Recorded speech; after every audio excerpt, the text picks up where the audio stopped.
Good morning, everyone. My name is Julie Shields-Rutina, and I am the Director of College Planning, Education, and Training for MEFA. And I'd like to welcome you to this webinar of the MEFA Institute this morning, a deep dive into the CSS profile. Let me tell you a few things about the logistics of this morning. This webinar will be about an hour, and that will include your questions. So we want to hear your questions. I'm going to ask that you type your questions into the Q&A section, and that way we can keep them organized, and I can maybe answer some quick ones behind the scenes, and then we can bring up other questions with our esteemed presenter, who I will introduce in a moment. Also, if you would like closed captioning, please hit the CC button on the bottom of your screen, and that will then you'll be able to see the words that we are speaking. We're going to record this webinar, and we will send it out to you tomorrow, and along with the slides. I will also put the slides in the chat in a moment, and I think that's it. I'll just say a few words about the MEFA Institute. So the MEFA Institute is MEFA's way of sharing lots of our content with counselors, with college administrators, with others who help students. And if you go to mefa.org/MEFA Institute, you can see all of the lessons there on all kinds of topics. And we invite you to come back often and watch those, participate in those lessons, and you can also receive professional development points for those, and the process is right there and easy. So please take advantage of that. And I think most of you know MEFA. We've been around since 1982, helping families plan, save, and pay for college. And we have the state's savings programs, we have low-cost loans for families, and then we have just a whole lot of guidance for students, for families at whatever stage that they are at in this process. You may also know us from MEFA Pathway, which is our free college and career planning tool for students in grades 6 through 12. If you haven't seen MEFA Pathway, I would encourage you to come back to the MEFA Institute and participate in one of those webinars to see this great interactive tool that students can use to plan for their future. With that, I am going to introduce our speaker this morning, Gail Holt. And Gail is the Dean of Financial Aid at Amherst College, and a long-time financial aid expert. So she is going to share with you all kinds of information about the CSS profile this morning, and welcome, Gail. Thank you, Julie. Julie is just gonna win the award for perfect timing, right? They say timing is everything, but I'm glad that you're joining us today for this profile session, because just on Monday, today's Wednesday, but I have to remind myself, some great news came out from the profile. So if you've seen it, I'll be happy to talk about it a little bit more. If you haven't seen it, you're going to be glad that you joined us bright and early at 8 o'clock this morning. So we're going to talk about the profile, and we're going to talk about all the details. But what I want to start with is that on Monday, the College Board announced that fee waivers, you may hopefully are familiar with the fact that fee waivers were an option for families that had, were given to families that had incomes less than $45,000. And on Monday, they announced that those fee waivers would be increased to families with an income under $100,000. So those are families that are living domestically. They are undergraduate student applicants, as well as students who are already enrolled in college. So you may not be working with as many currently enrolled students, but certainly for applicants, this is just such a great partnership between the financial aid community and the College Board to increase the number of fee waivers. The College Board predicts that fee waivers are likely to almost double And so that's really good news. It's good for students. It's good for us. It will reduce barriers. It will create access. And I'm happy to be part of that partnership. So the profile is the College Board's online financial aid application. So it is used by many colleges, a few hundred colleges across the US. Colleges will put on their website if they use it. All colleges, as you know, are required to use the FAFSA. But colleges use the profile, which we'll get into in just a little bit, but to better allocate out institutional funds. So just like the FAFSA, the profile opens up on October 1st, just coming up right around the corner, and it's available for both domestic and international students. So the FAFSA is great for determining eligibility for federal funds, for US citizens and eligible non-citizens, but the FAFSA can't be used by international students. It can't be used by undocumented students. And so the profile is a really good way to make sure that those students have access to financial resources as well. So that's a perfect segue into, why do institutions use the profile? It is a completely separate application from the FAFSA. The FAFSA is federally sort of controlled and organized and legislated, and the profile application is a partnership, as I mentioned, between the College Board and the financial aid community. It does collect more information and more detailed information from the FAFSA, but I hope what you'll hear today is that there's a lot of good reasons for that. It can allow institutions to customize questions, but we have really cut down, the community has cut down on the number of those specialty questions. So if you've been in this business for a long time, and if you've been counseling students for a long time, you will undoubtedly know that some of those questions maybe were frustrating because maybe two different schools asked similar questions. They have been cut down dramatically. So they really, really put pressure on schools to make sure that there were themes that were used if they were required. If they weren't really, really required and used for a majority of the population, that they were removed. So I think you'll find the experience for students will be more streamlined in this year, which is more important, very important. The other important thing about the profile is the ability to actually add narrative. Certainly, figures and numbers are important in what we do to understand the story of a family, but it absolutely does not tell the whole story. And the FAFSA is limited by those numbers. So the profile allows families to report more than just the finances, but allows them to tell us a little bit more about the narrative. And they do all of this in one application. So students are filling out one admission application, and they can fill out one financial aid application. And that's really why schools together are using the profile. So what is important, there's different times that students are applying. So financial aid always sort of straddles a couple years at a time. And what's really important, there have been improvements in making it more clear about what year that you're applying for. So your students, high school seniors, are applying for next academic year, not the academic year that we're presently in. So the 22-23 is where you want to start.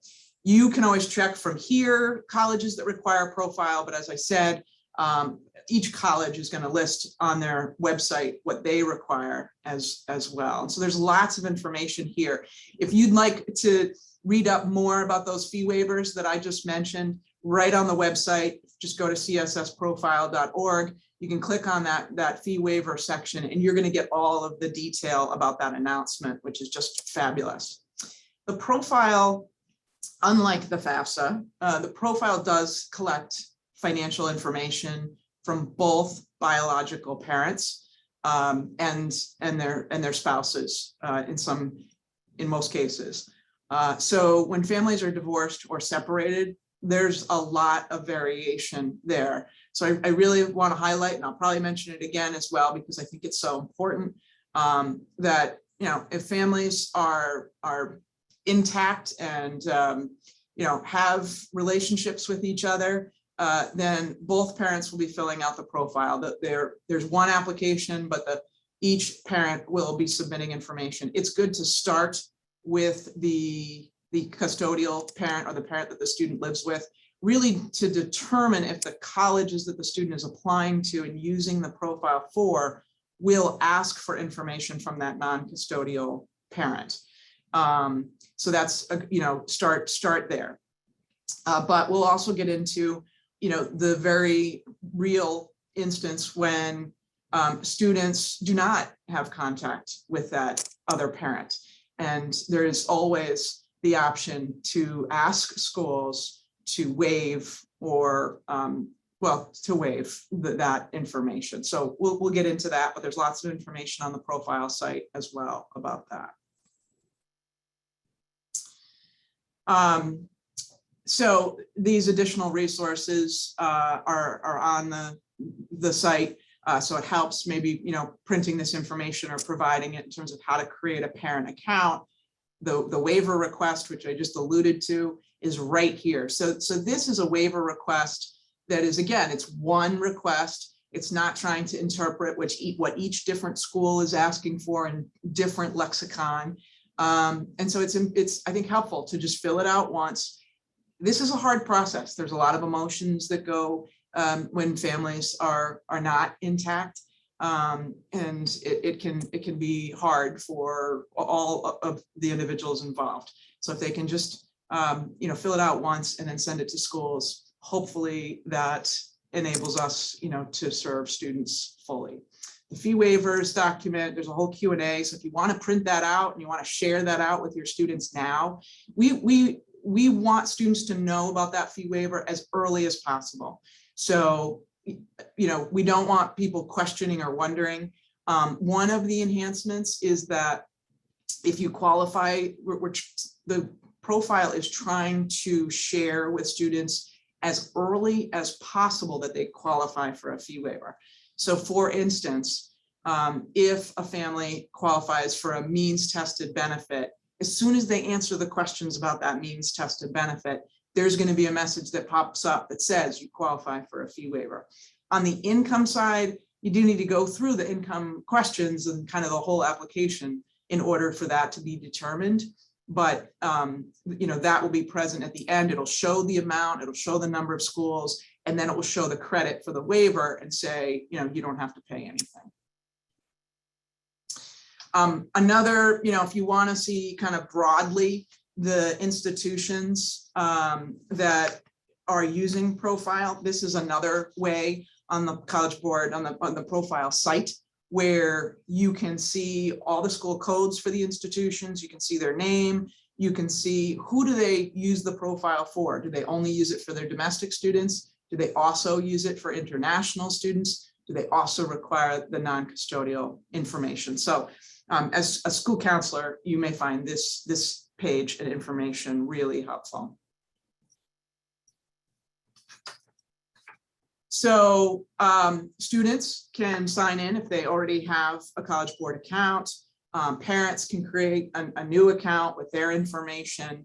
And basically, if a family has multiple students applying to college at the same time, just remember that the profile is actually the student's application. So each student needs to have their own profile, even though the parent information that's part of that profile should be the same. You know, the profile is going to walk through the different sections so that you can always see where you are. You can jump ahead, you can save, you know, you don't have to complete this all in one fell swoop. And you can really see the progress that's being made as each section is completed. You don't have to do it in one sitting. So, you know, we're really trying to make it as helpful and as streamlined as possible. Income, actually, I think we get a little bit into some of the tips, but the when fields are a numeric value, you do need to put a numeric value. So in terms of, I think, setting the stage for, maybe your lowest income students, they may be putting a lot of zeros, and that's okay.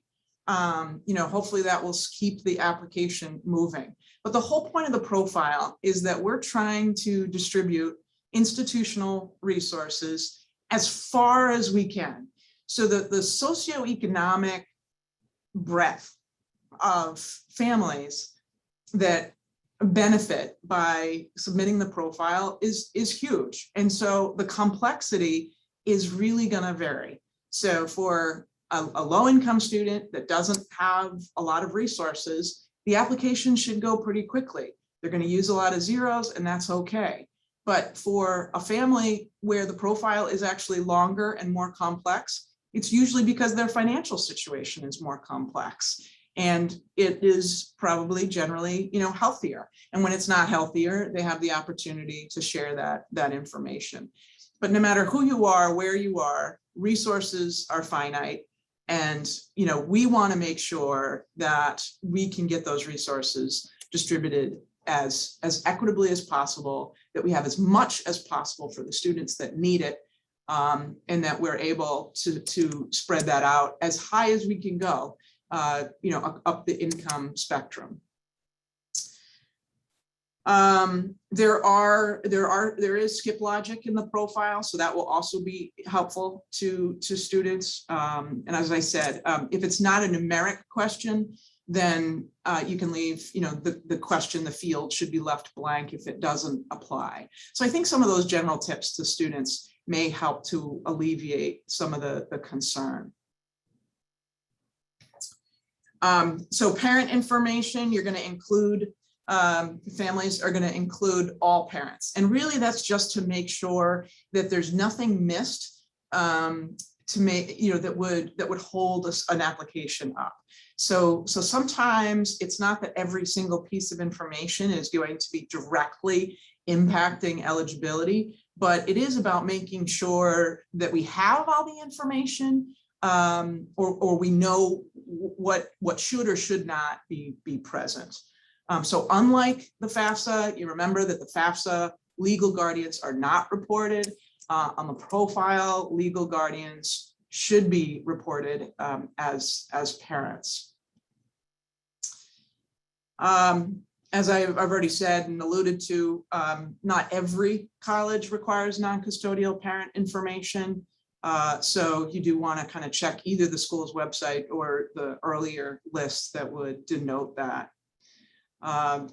The email, so with that non-custodial parent, basically, if that information is required, the student is going to provide an email address, and then the information is going to go to that parent.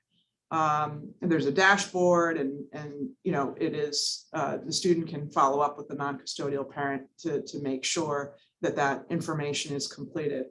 I'd also encourage students to be utilizing the financial aid dashboard at the schools that they're applying to kind of make sure that they're supplying the information that's needed. I think I will use, let me just see what's next. Okay, yeah, let's go to talking about non-custodial parents. So basically, the follow-up questions will be based on whether they apply. But what is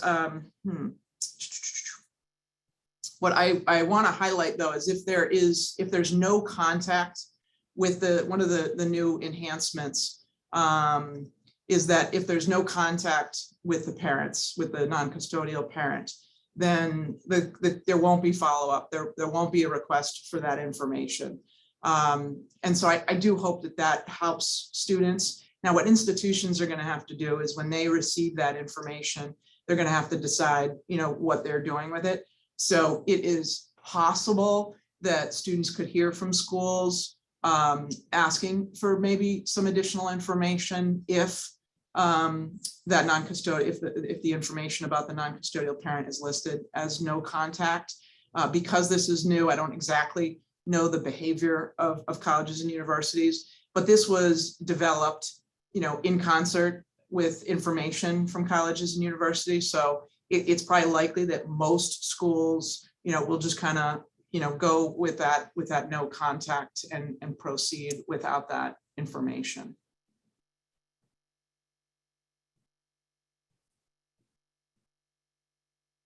But all the, the questions, will be customized.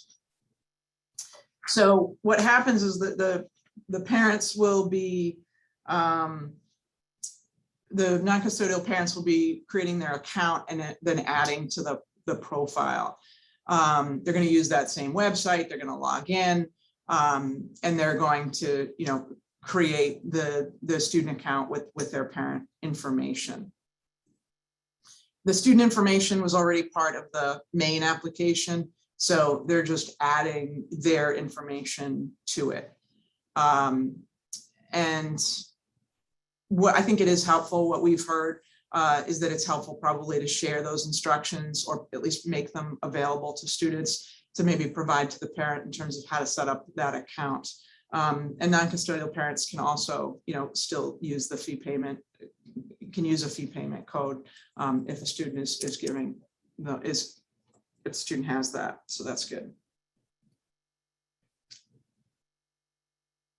All right, moving on.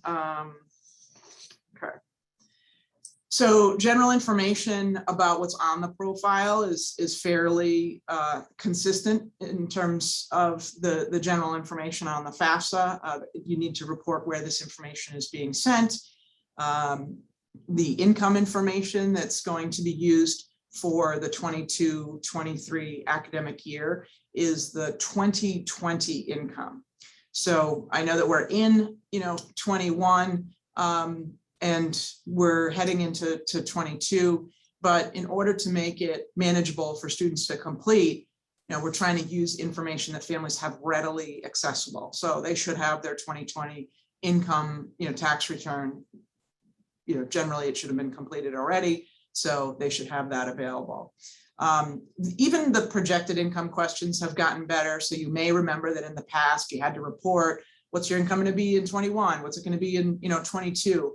That has shifted. It's now shifted to the question is, do you anticipate changes? And if you anticipate changes, then you're prompted for additional information. But if you don't anticipate changes, then you can just move on. So it's that kind of skip logic that hopefully is making things easier for all families at all income levels.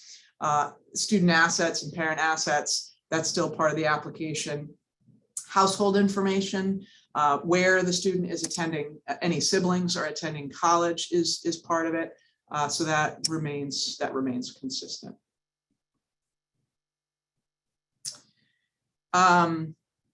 So really having these questions helps us kind of understand the family picture more fully.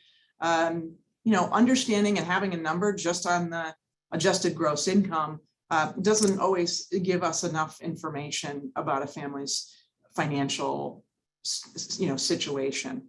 So there are untaxed income questions that will help speak to how families are managing their resources and how they're living.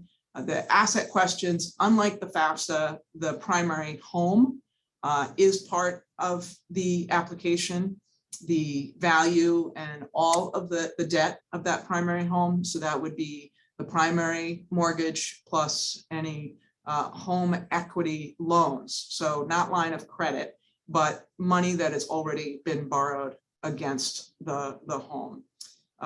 All business and farm information, assets held in siblings' names. And, again, the reason that the retirement value is asked for is really just to make sure that families aren't misreporting information. So, what I sometimes tell families is you should generally only be putting a number on the application once. So if you're reporting retirement value, when you're asked for the investment value, that's a different question. So that's why retirement is asked for, so that it's sort of present and front of mind for families so that they don't misreport it in another place that would have a negative, impact on their eligibility. We really are trying to get as much information from families as possible. Asking about expenses. The FAFSA, doesn't ask about expenses.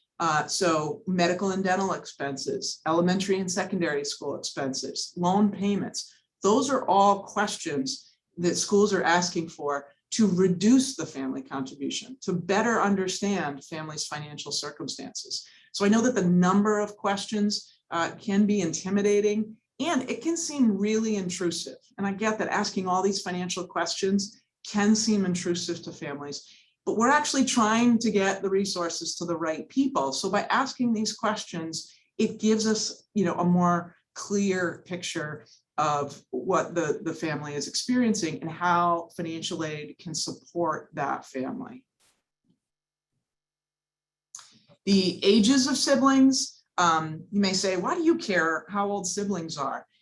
The reason that siblings' ages are included is because that is part of protecting in the complex need analysis formula. That's part of protecting the family's assets.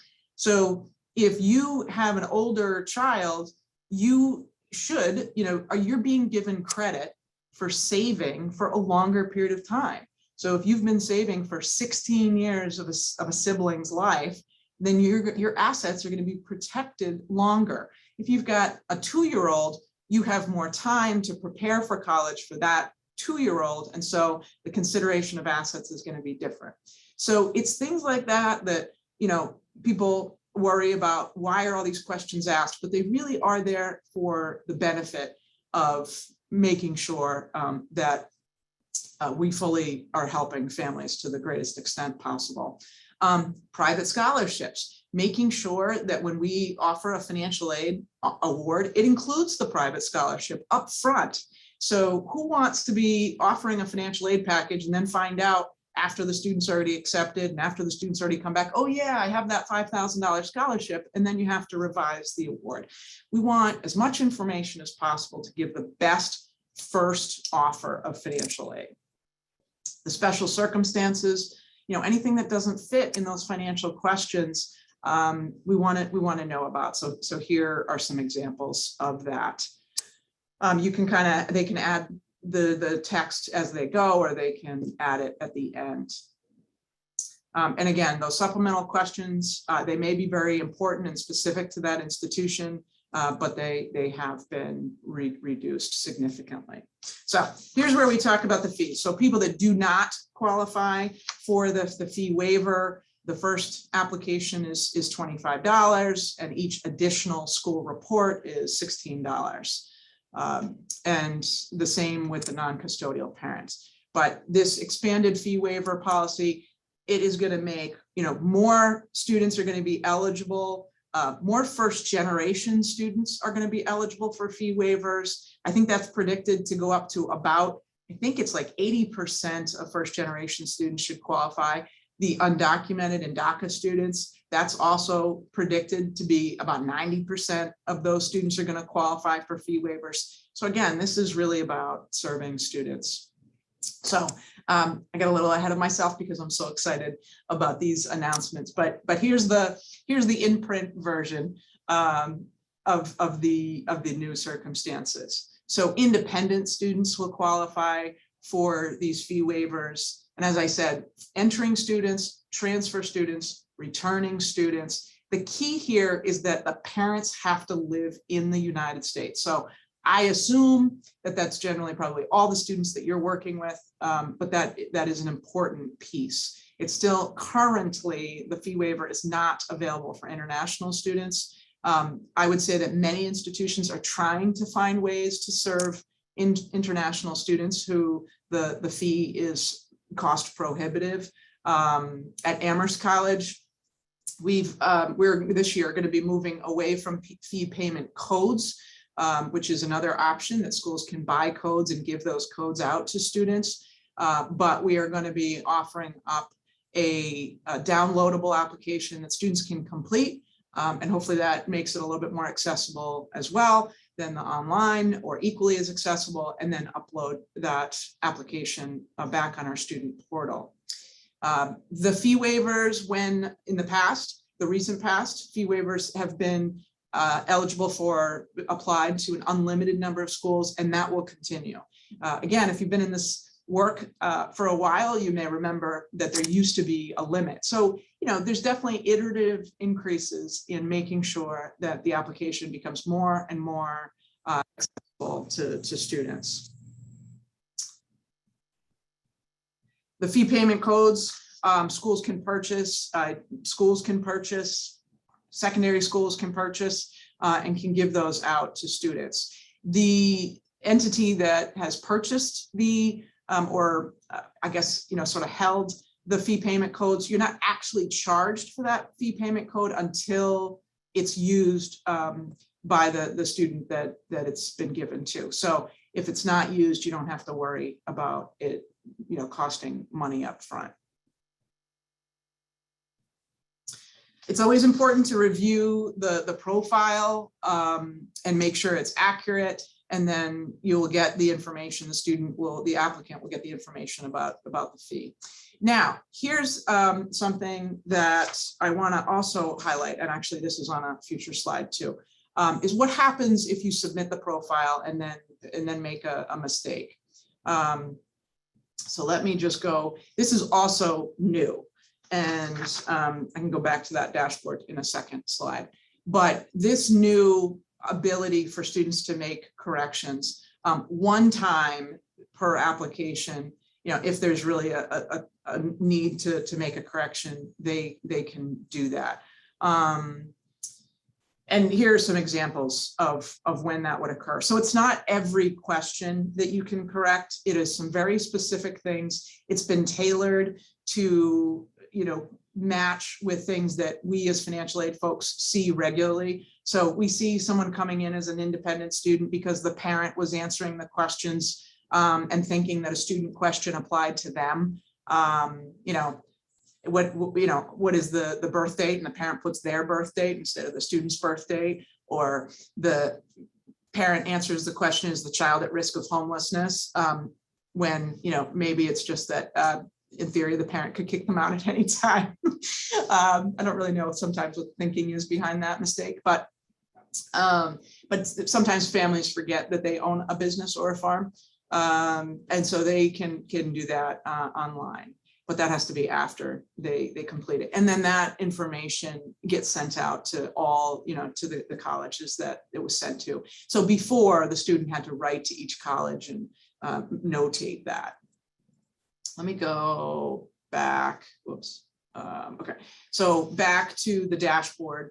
Hopefully that's a good tool as well, where students can just sort of, keep an eye on what they've done, add schools, that kind of thing. And then complementary to the profile is IDOC. So that's the College Board's institutional documentation service. So this is where documents, the most common document that a school will collect would be the tax return, but it's not the only document.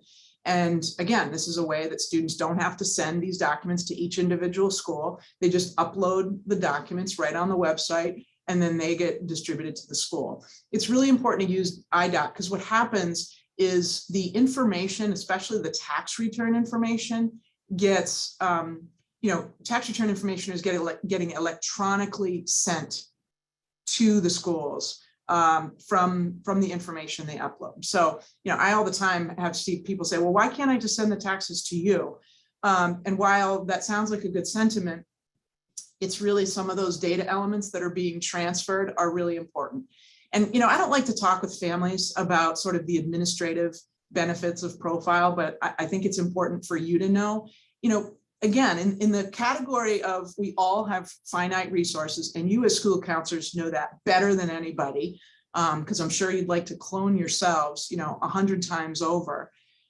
We have to make decisions. And I want to put my resources and my college's resources to student-facing systems.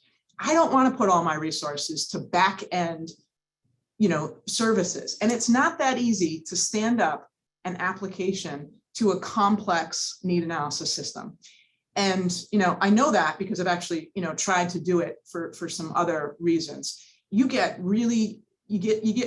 deep quick in terms of what needs to match. So these behind the scenes options that the College Board and the profile provide in terms of data is really important. So that's why I think that the profile and the IDOC service, really provide benefit to our ability to allocate out those resources and make sure that students are served. So here's the IDOC. There's an overview and resources that are available on the IDOC site, kind of tips and how to use all that you could check out. Customer support. This is another benefit of the profile. Again, we can only receive so many emails and so many phone calls. So students can contact customer support at the profile, and they can get answers to lots of questions and get service as well. There are new Spanish-speaking agents, so we're really trying to serve as many students as possible and provide those resources. If there's a question about the fee waiver, well, why didn't I qualify? I think I should have qualified. Use the customer service as well, because they do have some latitude in making some adjustments there. So if that's appropriate or families have concerns, direct them there. There's also, school counselor support, and encourage you to use that, and the chat if that's helpful. And there's the website there. So there's lots coming up. I want to make sure that we have time for your questions, because that's why you're here and that's what's most important. But it's so great to be partnering with MEFA to make sure that we're sharing appropriate and timely and expertise information with you, that we have sort of that two-way street, and that you get other options about events that you can share with your families. So we're just really glad to be part of this partnership. There's so many different ways today that you can get information. I think we're all looking to cram as many of those little tips and news flashes in as much as possible. So some of the social media tools may help you there as well. So let's dig into the questions, Julie. You got to unmute though. Yes, this is great. Thank you, Gail, for all that information. I will share that someone is asking me to put the slides in the chat again. And so I will just say, for some reason, I'm having difficulty. I put them there, but I know you can't see them, and I apologize for that. But I will follow up with this. You will get the recording and you will get the slides. So so you'll have those, and they will come to you at the very latest, late today or early tomorrow. So thanks for asking for that again. So now I would ask, if you do have questions for Gail, I know that this is a topic when you're working with your students that you have a lot of questions about CSS Profile, and your students have a lot. So let me know if you have any questions right here, and we will ask them of Gail in the next few minutes.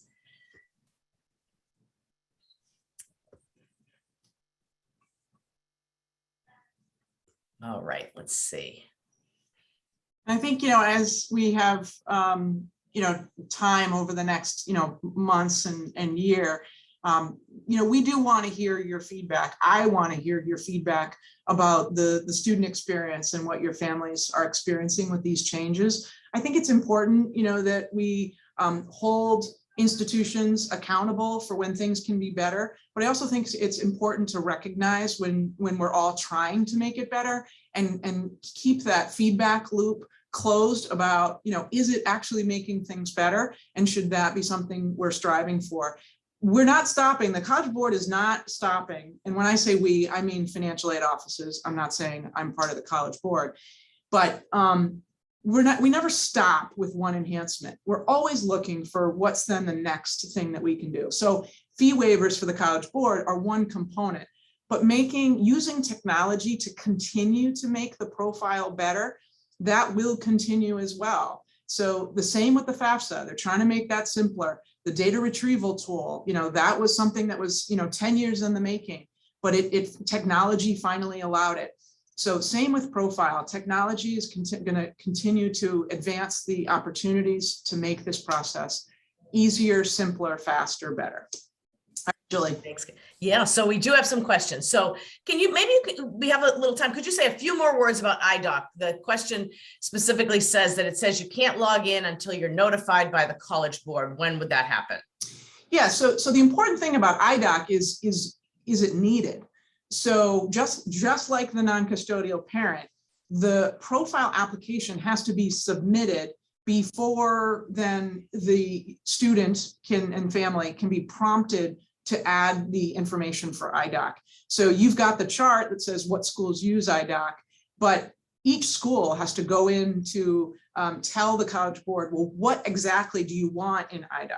So the application has to be completed first, then the student will see the information about what they need to upload for IDOC and then can do that. It's actually pretty quick.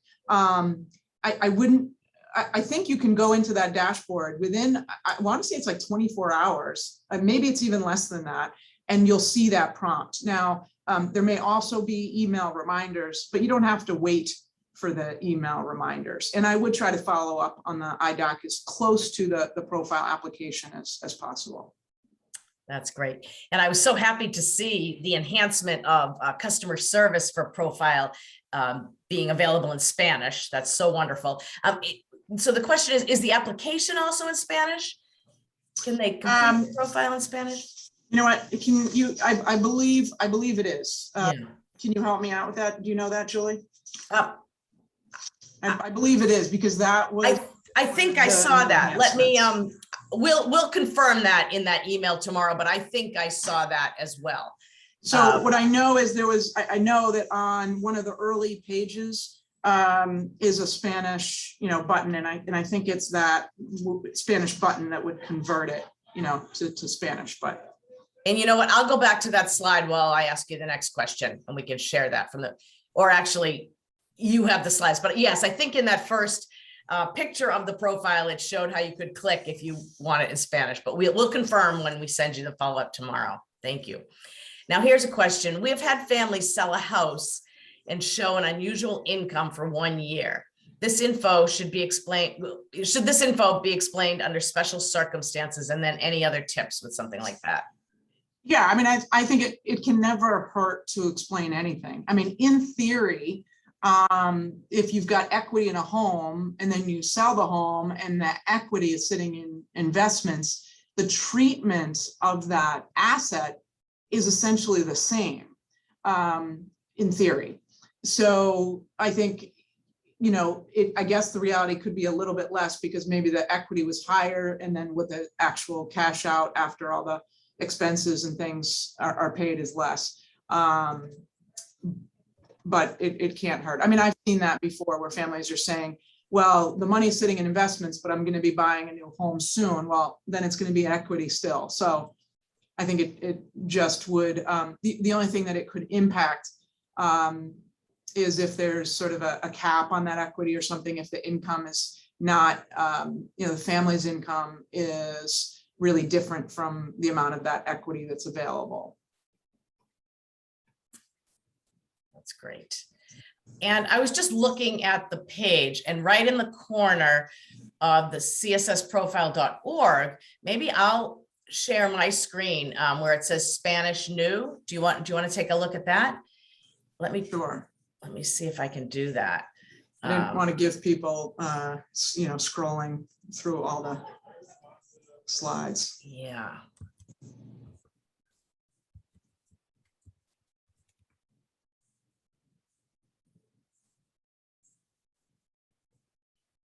Let's see.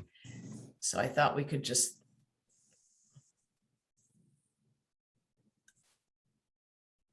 Okay, so because of all of the great updates, I guess we can't look at that this morning. No, that's tomorrow. No, actually, here it is, en español. Yeah. Okay. Okay, so here it is.